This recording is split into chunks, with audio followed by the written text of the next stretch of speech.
All right. I think we're recording. Welcome, Christian Men Unscripted. I'm Alan Underwood. I'm here with my co-host, John Harney. Seth, again, not here. But we do have a special guest with us via video, which we're finally learning how to do. Yay. It's Jimmy Graham. Let me introduce him. He's a former Navy SEAL vet. Oh, he is a vet. He's not former vet. Former CIA protective officer, which I'm not really sure what that is, but I'd like you to expand on that. Founder of Able Shepherd, which we definitely will get into. Also, Protective Culture Podcast, which I've been listening to for the last week when I walk my dogs. Great podcast, by the way. But most of all, just a husband, a father, and a man of God. So thank you for coming on our show. We greatly appreciate it, man. Yeah. Yeah. Well, happy to be here. Thanks, guys. Yeah. All kidding aside, if you don't mind just jumping right in, he gave a quick intro. Yeah, right? quick. But here's what is cool, man. Plus, you got this book, The Return of Man. We got to talk about that. Tell us seriously, how'd you get into all this stuff? And you know, like, here you are, this Christian guy.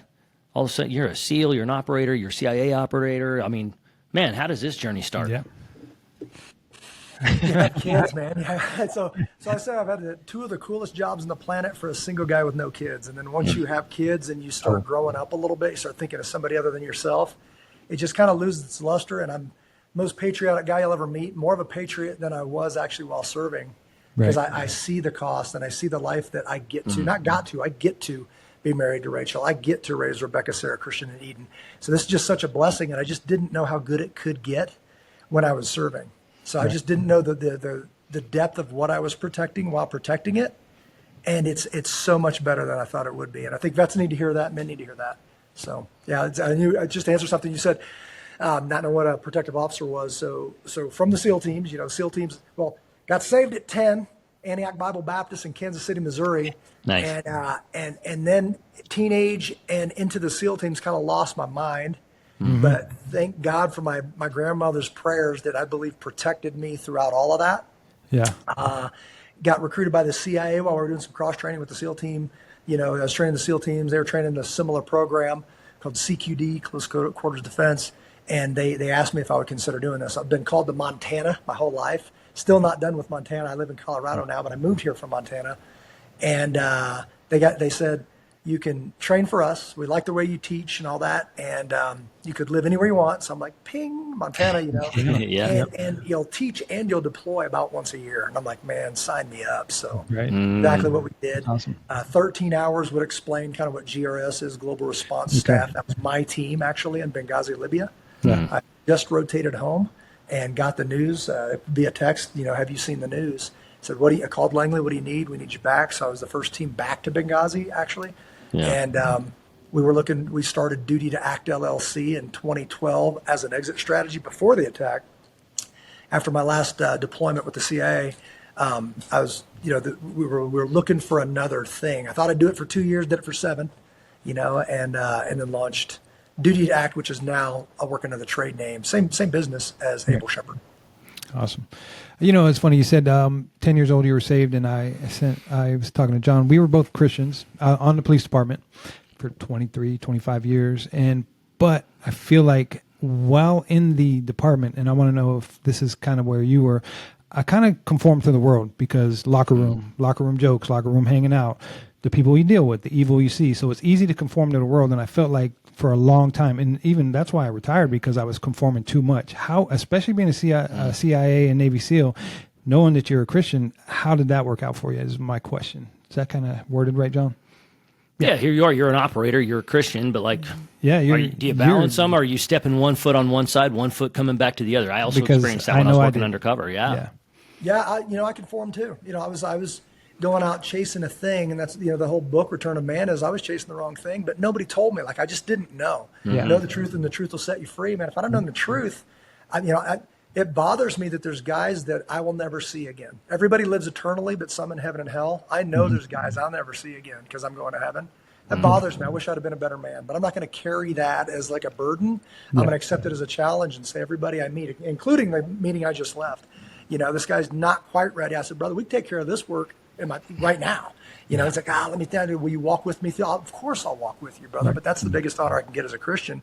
Please don't ever ask me to stop asking because it's my job, right? To save you eternally. Yeah. But man, that would mean a lot. So he just texted me, said, I called my wife, I had a discussion, we're way better than I thought. I said, what your wife needs is a leader. like eternally for those kids. It's not, you're going to show up somewhere and it's heaven or hell. So if you show up at hell and they say, what are we doing here? I've heard of a different place. If you got any integrity, you're going to say, I led you here. Dad led you here. Yeah. Wow.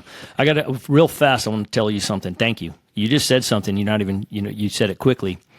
I have the same way we've talked about this. That's actually part of the premise of this podcast when we first started is I wish I would have been a better man. Alan and I, the background to give you a summary on this thing was very brief summary was kind of like, hey, he did one thing, I did another, but our kids kind of went through the same stuff. We both claimed to be Christians and we look back and I wish I would have been a better man. But here's why I'm telling you, thank you. I just met you. You said, I wish I would have been a better man during those times and shared the gospel and those things is kind of what you're getting at. But you're not going to carry that. You're just going to do better and move forward. I love that, man. Thank you so much. Because even in my mind, I argue with myself over that a lot. Like I just wish I could have done so much better looking back. I need to give that. I need to cast those cares onto the Lord, give that up, and do better next time. That's all, man. Thanks. That was a great way to put it.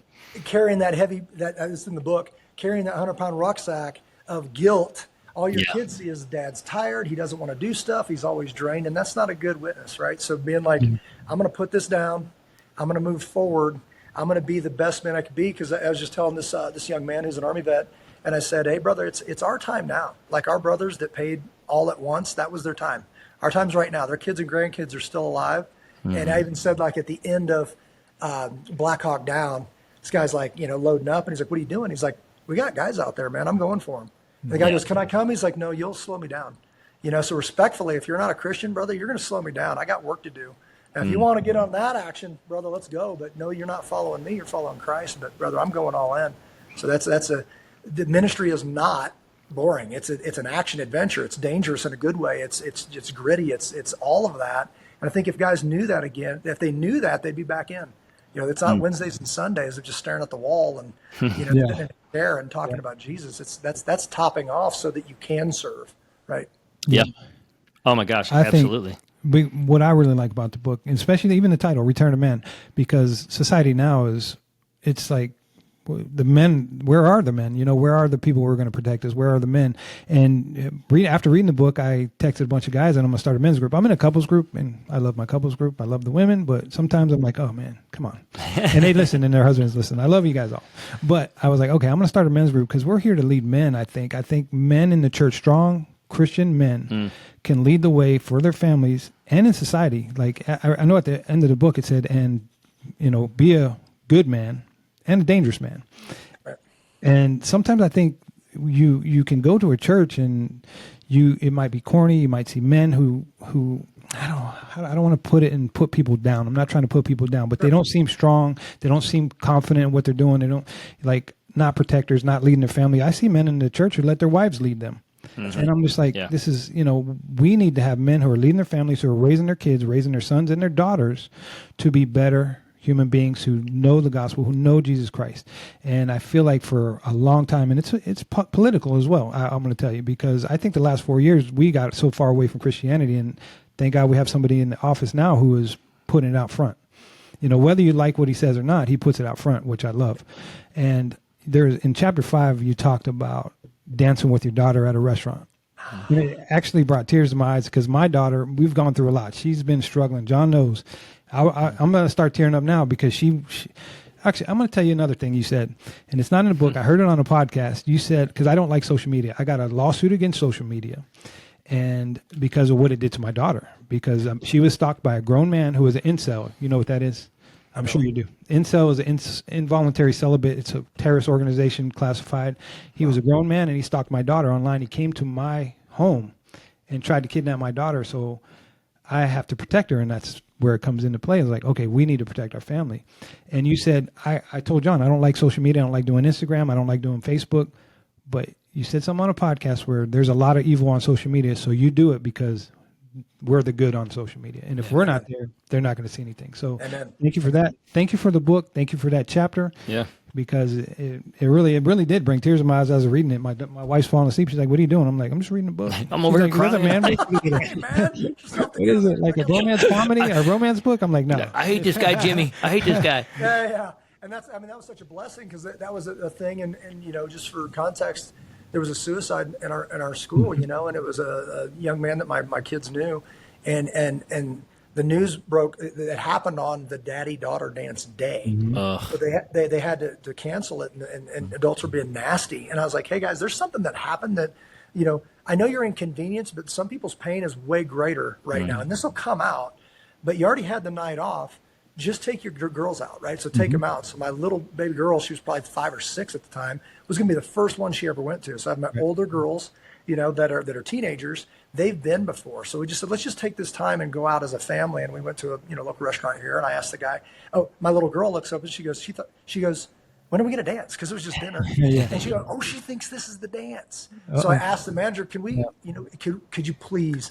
And he's like, we don't really do that here, sir. It's not a dance place. And I told him briefly, we had a horrible thing happen. I'm here with my girls, man. We really need it. One song, and it's Lee Brice, I Don't Dance. I'm going to choke up talking about it. It's one of my daughter Sarah's favorites. And he goes, I got you, man. I got you. He goes, I'm going to crank it.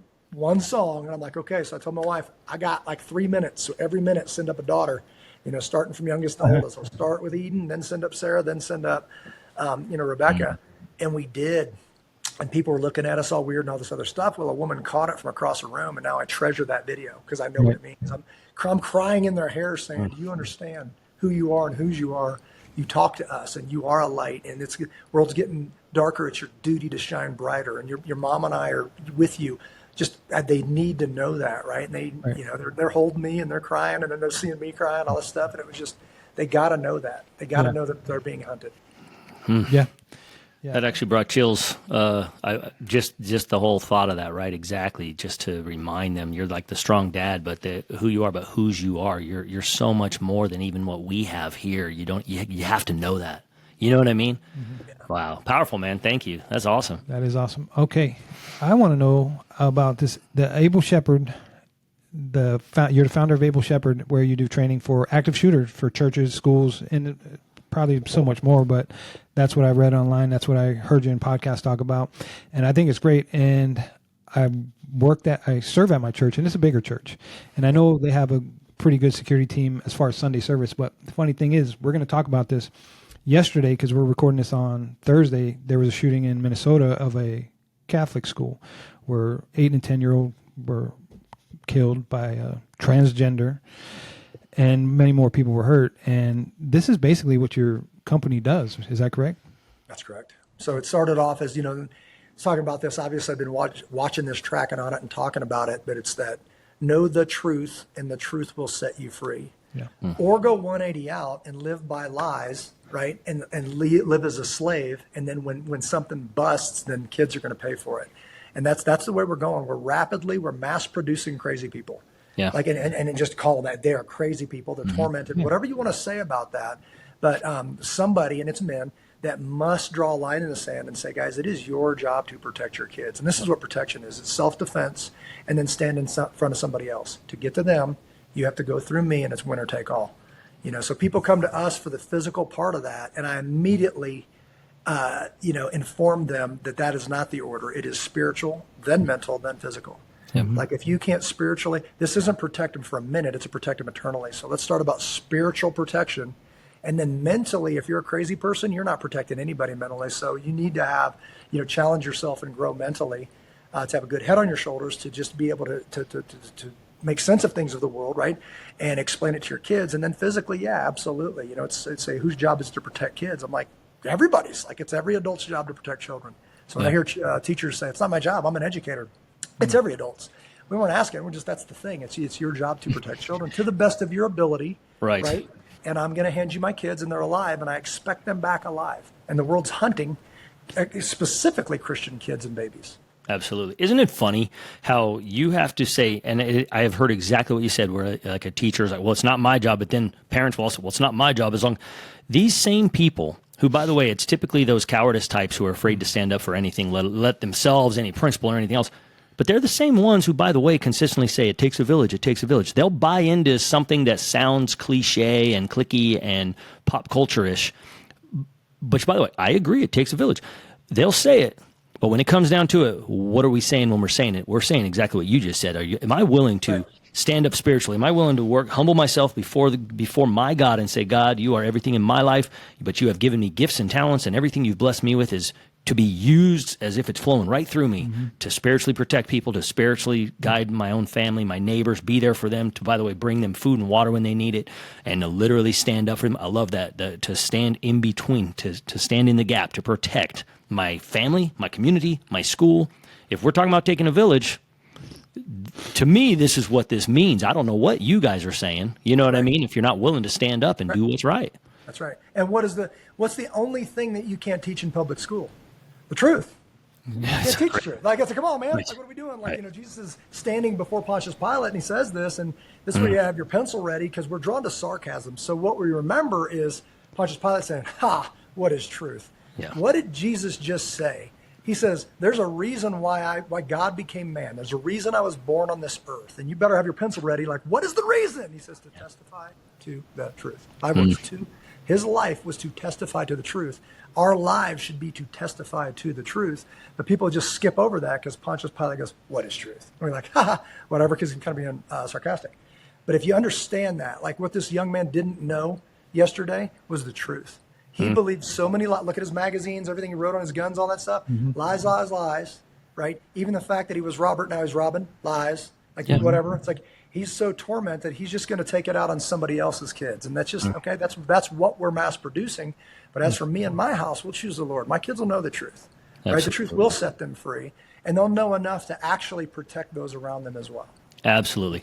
So think about this. We just talked to this with Heidi, and last podcast episode, we were discussing even like sort of like the gay agenda versus just maybe a conservative agenda. And I love even the way she shared, look, I don't hate gay people at all. Like, I want to meet them right where they are at. I mean, I'm paraphrasing quite a bit here, but basically in summary, if you say you are a real Christian, you really follow Jesus, what would people love the bracelet? What would Jesus do? Jesus would meet them right where they are at. He would not be condemning, but he would not be condoning. He would say, look, I'm going to meet you right where you're at. I love you. I want the best for you, but I love you too much to keep you there. Let's start to grow. Right? That's my mentality. And so it is funny that we're mass producing crazy people, because now rather than saying, hey, oh man, you're a man who thinks you're a 10-year-old boy who thinks you're a girl, or vice versa. I want to meet you where you're at. I want to love you on this one. Okay. I love you. I promise I'm not going to condemn you over this, but we're going to get you some help, because that's not normal, right? That's how we used to be. Now it's quite the opposite. It's almost like you're bullied into it. And so instead of saying, hey, instead of saying, hey, there's probably a problem here, we're like, this is great. Matter of fact, anyone who doesn't not only agree with it and affirm it, they're the jerks. They're the, you know what I mean? They're the crazy ones. And look at the net result is easy. It's an objective. I don't care if you're a Christian or not. It's a secular objective truth that we have mass shootings, mass issues from people who clearly have mental issues, period. Right. Yeah. You know, so. Yeah. And you want to make it now they want to make it a gun control issue. Like I was going to say. Oh, and then it's always about the gun control. You know, we have this de-escalation class that yes, it is about de-escalation at, you know, a heated event, but the whole premise of that entire class is 3 things. Because, you know, law enforcement, you guys have been through those classes. I've been through those classes. Got a bunch of cards saying I'm certified. I just can't think of what to say when something's in my face. I'm like, why doesn't any of this come to mind? Right? We mash it down to this: ask wise questions, say true words, or be quiet. Right? Not quiet out of weakness, quiet out of strength. Like, if you ever seen quiet strength, but to ask somebody, do you believe that to be true? They're like, blah, blah, blah, blah. Do you believe that to be true? And let them answer. And see what they say. Or say true words. I simply don't believe that to be true. And then you tell them why, right? Or just be silent. Not because I don't know the answer and you got me. That's not even worth answering. It's not even worth answering. Like, again, Jesus before Pontius Pilate, there's questions where he just looked at him. He's like, you're not going to answer? He's like, he didn't say this out loud. That one doesn't deserve an answer, right? And then he asked him something. He goes, that one I will answer, right? So as a man, that is, you're not a puppet. I ask, you must answer. You don't tell me what to do, right? I get to select how I deal with this thing. And sometimes quiet, just looking at somebody, stoically looking at somebody, you've felt that before and you haven't forgotten it. You're like, ooh, what's going on there? You know what I mean? The guys can't do it. I see big, bold, tough guys, and stupid stuff's falling out of their mouth because they were nervous. I'm like, hey, brother, that's some soul searching to do. You mentioned locker room talk. Locker room's just another room, man. Yeah. You talk differently there. It's kind of cowardly, actually. Yeah, look left and right before you talk. That's kind of cowardly. Yeah, I agree. I fell into it. I'll be honest. Same. Oh, yeah. And you know, but I was talking. I work. I don't work. I serve at my church with the youth on Wednesday nights, 10th grade boys, and I'm noticing, and I wanted to get both of your opinion that this time right now, I feel like. What you call revival? I see a lot more Christian kids coming to church, kids wanting to find a path. I see it on social media. I see a lot of it on social media. I was telling the kids, I was like, I'll put something on social media and then I'll kind of scroll and I'll see like, say a hot half naked chick. And I'm like, oh man. And the next thing that pops up is a guy, hey, let me pray for you. I'm like, that's awesome. Thank you, Lord, for that lust. Get me out of there. I'm getting off of this right now.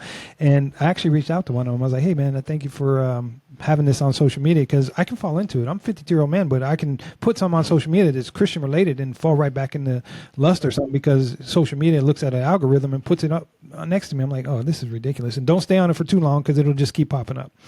So I feel like there's an attack on Christianity coming from the left that is pretty, especially in the trans community, which, like John said, I don't care when you're 18, do what you want to do.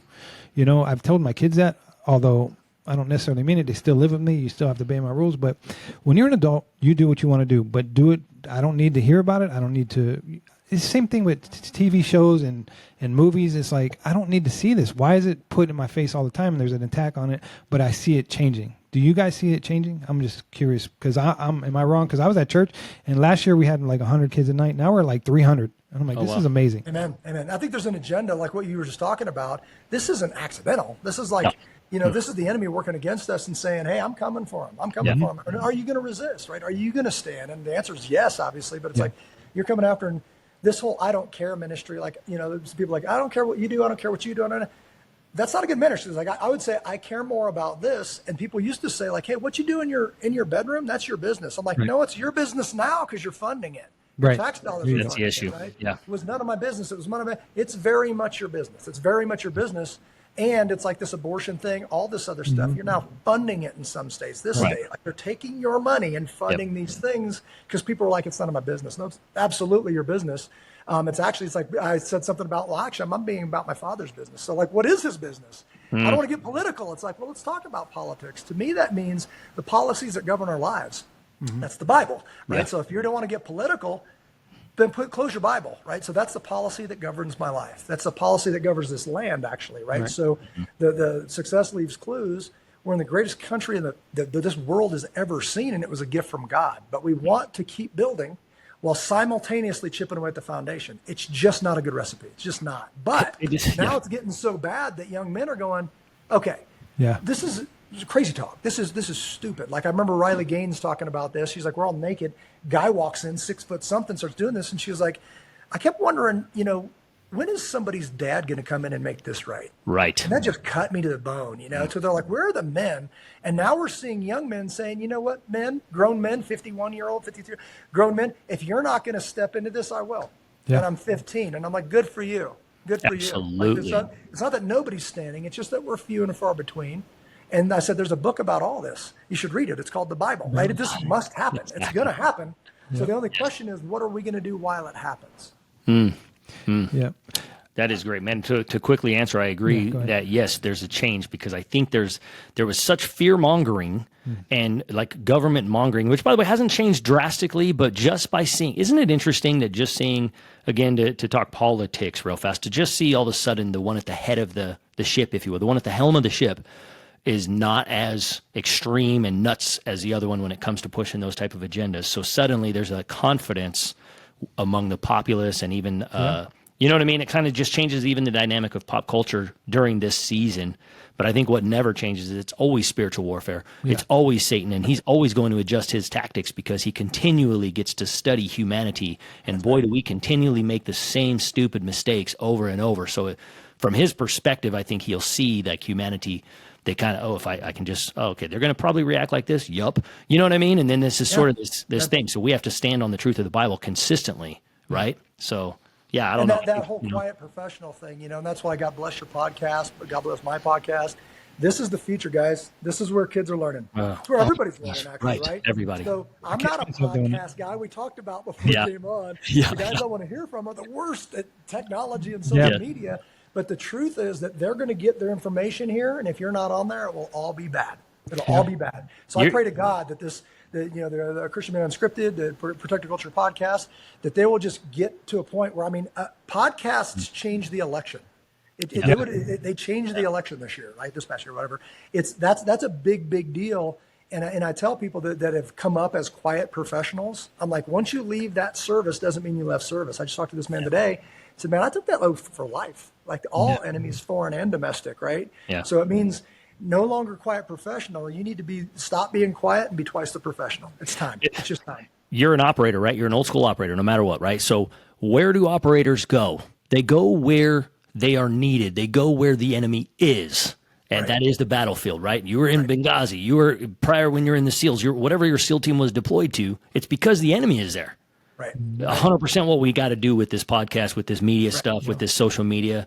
I hate that stuff, but we got to go where the enemy is, and we got to make sure we're actually taking that ground back. Leadership coming out of law enforcement, coming out of military, the world's going to tell you like, hey, well, he's dangerous, he's blah, blah, blah. It's like, no, that's exactly what the world needs, is that kind of commitment to the unknown, where you set up and said, hey, man, blank check. I don't know what. Let's go, right? We got our mutual friend, right?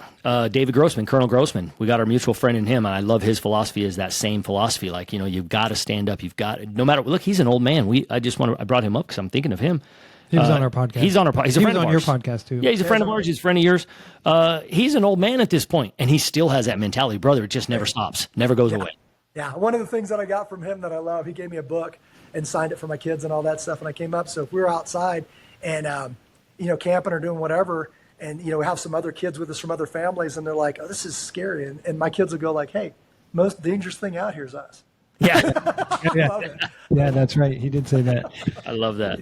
So funny. I know we probably short on time, but I did want to ask about Able Shepherd, because I worked at a Christian school, and my wife is a school teacher, a second grade school teacher, and I read in your book about Uvalde, and it's hard to say what you would do in that situation if you're not in that situation. Like, people can Monday morning, but if you're not trained for that, you're not trained for that. But my wife being a second grade teacher, and when I was working at the school, I first got a job at a Christian school, and I got hired as security because my daughter goes there. My daughter's going there. I'm like, yeah, I'll do security. And I got there, and I'm like, are we allowed to be armed? They're like, no. I'm like, well, why not? I'm retired law enforcement, but the one thing that I did notice about myself, and that's why I like this Able Shepherd, is I probably didn't train enough when I was a police officer, to be honest with you. I did 23 years. I thought the badge, the backup, the car was going to protect me. And I was talking to John about this yesterday. I'm like, I train more now that I'm retired. I go out with my kids. I didn't even tell you this part. My son has been involved in two. He's been part of two major things. Shootings. He was at UNLV when he was on his way. So I'm at work with my daughter, and we get a call, and there's like, active shooter, UNLV. I'm like, what? My son's there. I'm like, well, I'm trying to call him. I'm like, where you at? Where you at? Where you at? He finally calls. He's like, Dad, is there an active shooter at UNLV? Because he gets a notification from the school. I'm like, yes. Where you at? He goes, I'm on my way. I'm like, no, go home. So thank God he wasn't there, but his professor was the one killed. I'm going to tell you, less than a year later, at home, and he's like, Dad, he's working as an accountant intern at Reuben Brown. He's like, there's an active shooter in my building. I'm like, dude, you've been in more shootings than I ever was as a police officer. I'm thinking he's joking. I'm like, you're joking with me, right? He goes, no, there's a shooting. I heard 3 shots. I'm like, okay, what's going on? So I call my buddy who's still working, and he's like, yeah, it's not necessarily an active shooter. It was a lawyer that went in and killed 3 people and himself. So it wasn't, but at the time we thought it was. I'm like, so my son at 21 got a CCW, and I seen more evil as I retired. I probably seen it when I was working, but I was working, so I didn't think of it. It was just work, yeah. Between my daughter and my son, so I train more now, and that's why when I heard about Able Shepherd, I'm like, that sounds like something I should probably do, because I think I took it for granted as a law enforcement officer for so many years. Yeah, and that's the thing that we just had some officers down from Spokane, Washington, for 2 weeks straight. And one of the critiques, one of the guys said, I learned more in 2 days than I did 20 years of law enforcement, right? Wow. And that's unfortunate. That's not his fault. Yes. That's like, why? Like when I was at Uvalde, they're like, Jimmy, we didn't know what to do. And I'm like, why? Why? Because that's definitely what the people of Uvalde and Texas paid for, is people that knew what to do. So it's not necessarily only their fault, though some of them are in jail now, right? It's like, there's training departments, there's like all that bureaucracy. It's like, well, guys, this cuts through all that. Show me. Yeah. Show me. We can talk about it, because on paper, both faculty and law enforcement had just recertified under active shooter training. And I'm like, define training. Was it a capability, or did you check boxes and saying, we're good for another year? Because there should have been a better response shy of 77 minutes if you had just recertified. But there wasn't. So there's a problem here. Let's look at it, right? So I went to Washington, D.C. with the state representative of Uvalde, of that district, a year later, to talk about, hey, we've been thinking, and it was a complete waste of my time. It was on my own dime. I get up there, I talk for 90 seconds, and they just wanted to talk, and then out.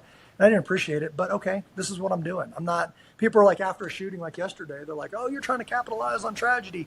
Guys, I never stop talking. You stop listening. Yeah. I talk about this every single day. This is what I do for a living, minus Sundays. With a full staff, you guys stop listening. So if that's what's wrong, then what's right? What's the standard? And it should be a good one. And you should be able to replicate it on any given day. By the way, the mom, if you remember Uvalde, there was a mom that got handcuffed because she wouldn't settle down. She escaped, ran around the school, got her own kids out. She wasn't trained either, but she had the heart and the capability. And Absolutely. she's like, but she could have been shot. She's like, my love for my kids is way greater than my fear of getting shot. So I'm like, make her sheriff. There you go. Exactly. It does. It's from you're that type of a guy, right? Like you end up with these guys that we can connect with. Like you're a kindred spirit because you watch this stuff and you're like, where in the heck is just the heart in this, bro? Like you took an oath. You are trained and by the way, in a weapon and weaponry and handle all this stuff, bro. I'm gonna throw all that out the window because all of a sudden when it's time for the rubber hit the road, everyone always knows all those cliche things, right? There's only going to be 1% that genuinely bring everybody home. They're going to go after it. You know what that is, though? That's just heart, man. But if you're representing the Lord and you know that, and I can do all things through Christ who strengthens me, all these things, I have to say, where is the cojones in all of this stuff, you guys? Because it comes down to that. We could play games with training all we want. You know what I mean? It just gets frustrating, right? You look at this, and here's a mom who has to escape from handcuffs and save her own kid. Bro, you need to be so embarrassed. It's insane. Yeah, you shouldn't be. And I think that it takes courage to. It's one thing like people are like, get the guns and go do the thing. To me, that would be the easy thing that people see in movies and they want to do it. Right now, are they going to do it? Probably not. Like I would have done this, I would have that, brother. Sure. No, you never do anything. You show up with nothing. You never contradict anything. I've spoken at the libraries about the books. I've gathered at the transvestite grooming kids things. I've been spit on. I've been pushed, and I've maintained my composure to show what quiet strength looks like. Not because I couldn't. I could flatten anybody that was in my face, right? These are all these men that are trying to look like men in front of broken women because it's the only place in the world they could be a hero. And I know that. So me squashing you is only going to put me in jail and harm my family. So we had 70 guys stand here in Castle Rock, Colorado and do that. That also takes courage, sometimes more courage. Like to talk to somebody, tell an operator to watch their language in your classes. It takes courage, and it's easier not to do it, right? So it's a million little things. It's not one big thing because the chances are you're not going to defend your kids with guns ever. Right. But can you spiritually and mentally protect them today?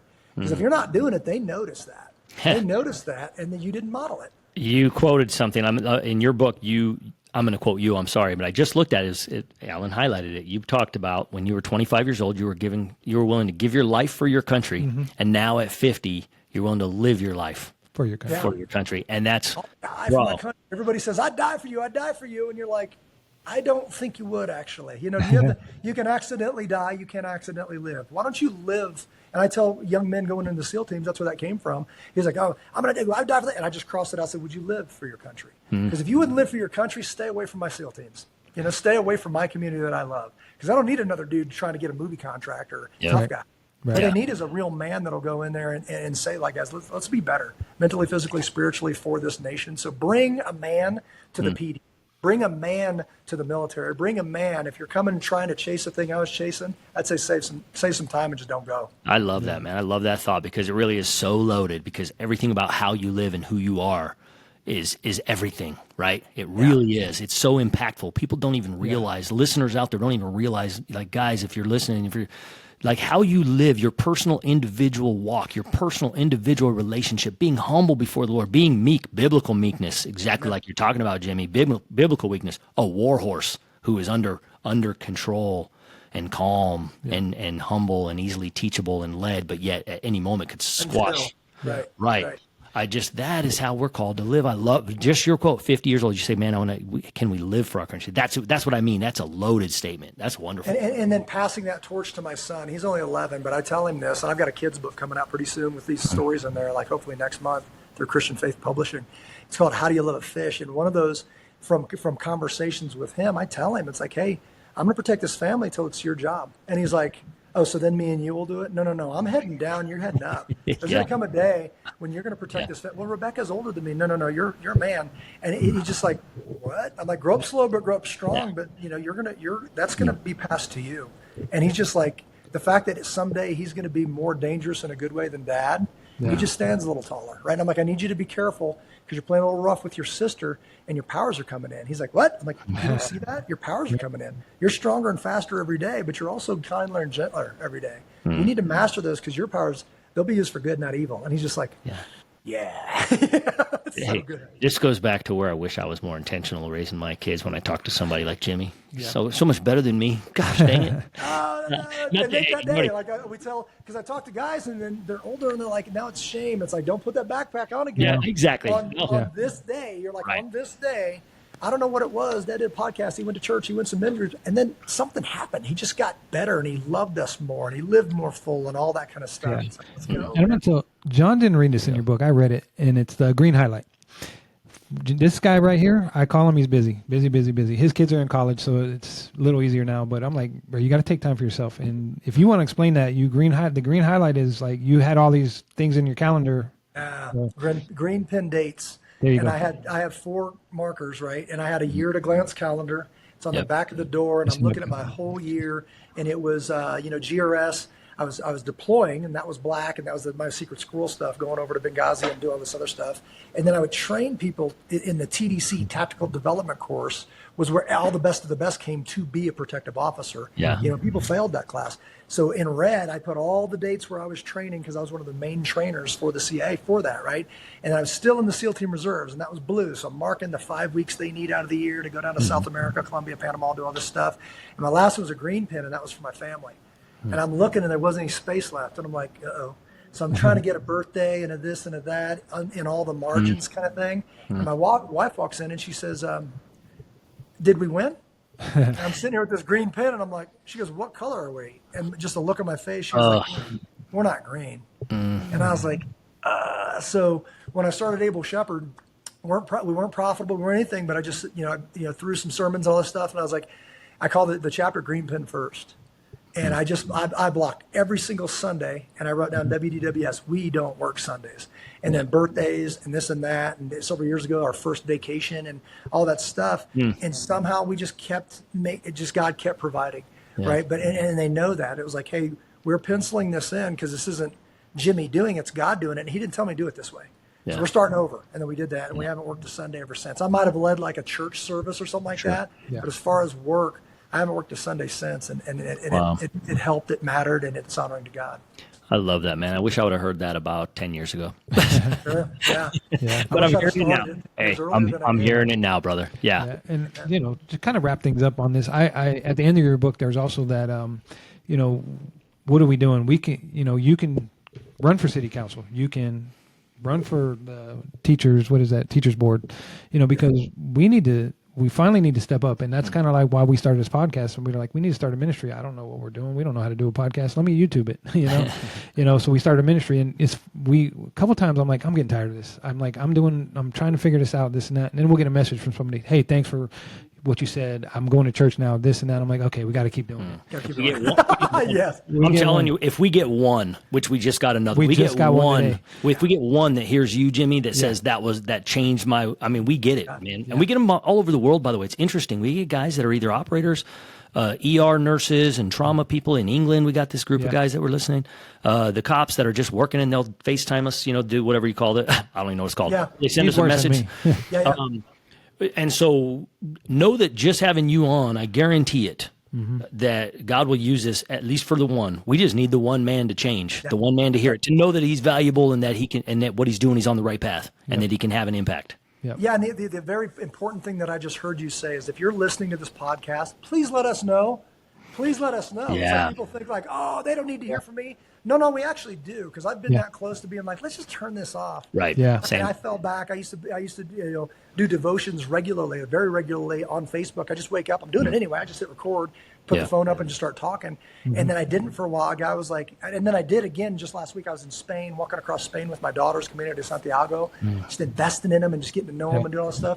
got back and posted one. Guy says, I've been waiting, man. I need those. I'm like, I'm going to do them more, right? So you fall into this thing where Satan's like, hey, don't waste your time. Nobody's watching anyway. And then one dude comes on. I'm like, man, those get me through the day. And you're like, I'm back in. Right. Back. This is 100%. If you're hearing this comment, let the guys know. Let me know. And praise God. Please. Absolutely. On that note, let's we're probably about to wrap this up. Let's make sure that everybody gets this book, right? Yeah. Right there, I'll put guys. it in the link. Yep, we'll put it in the link. Yeah, hey, Jimmy, I don't read. It's not on Audible, buddy. So I read. I know, I'm trying. I'm working on it. Yeah, I read it, man. My wife's like, you completed a book? I'm like, yeah, the only thing I read is the Bible, man. I'm like, if it's not on Audible, I don't read it. But yeah, I read it, man. It's a good book. I appreciate it. Hey, what else? Where else can people hear you? Tell us again, give us your podcast, give us your whatever you got social, and what's next for you that people can catch you. What's next? Yeah, thank you so much. So ableshepherd.com is the training side of the house. Able Nation is where we go. It's able-nation.org. That's where we can help out underfunded schools and church to protect their kids. We've got the YouTube is where you can kind of see the heart of what we're doing with motorcycle rides with kids in the mountains to everything we're doing is on YouTube under Able Shepherd. And then I guess my personal Facebook is the one that I actually do. The team does the rest of them. I'll put out messages all the time on Facebook under Jimmy Graham. Okay. All right. You got any appearances coming up or anything like that we all need to look for?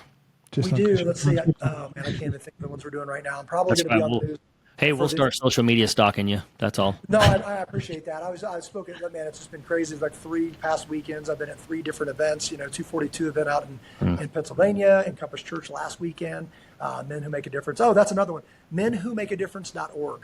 Looking at growing that, but right here in the Denver area, just guys need calendars. Like, hey, I've got some time, go on the calendar, be like, I can't make that one, but I can make that one. So a multi-church approach, if it's a Christ-centered deal, multi-church approach, to where I don't care which one you go to, but go to one. So if their church event doesn't line up for your schedule, go to another one. I love that. Absolutely. Be with other men. So we're trying to gather men of Colorado to unite.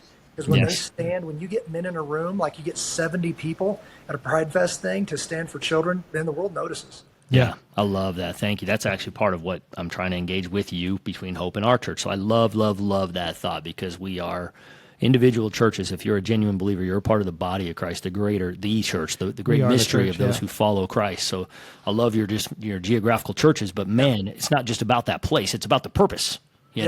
Love it. And this Saturday, and this is just an example because it's too short notice, Saturday we're aspiring to get 1,000 men down the street at Festival Park for our Castle Rock Day of Prayer. And they're from all churches all around. It's not from Castle Rock. It's from Aurora. It's from Denver. It's from wherever.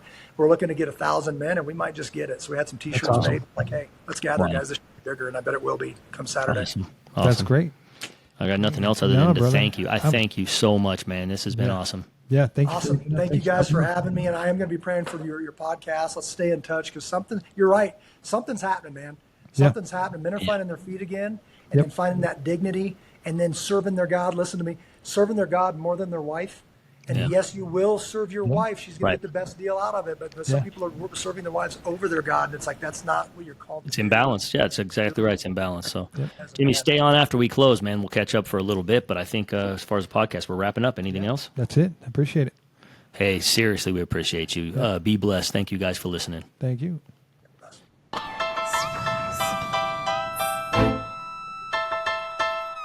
Every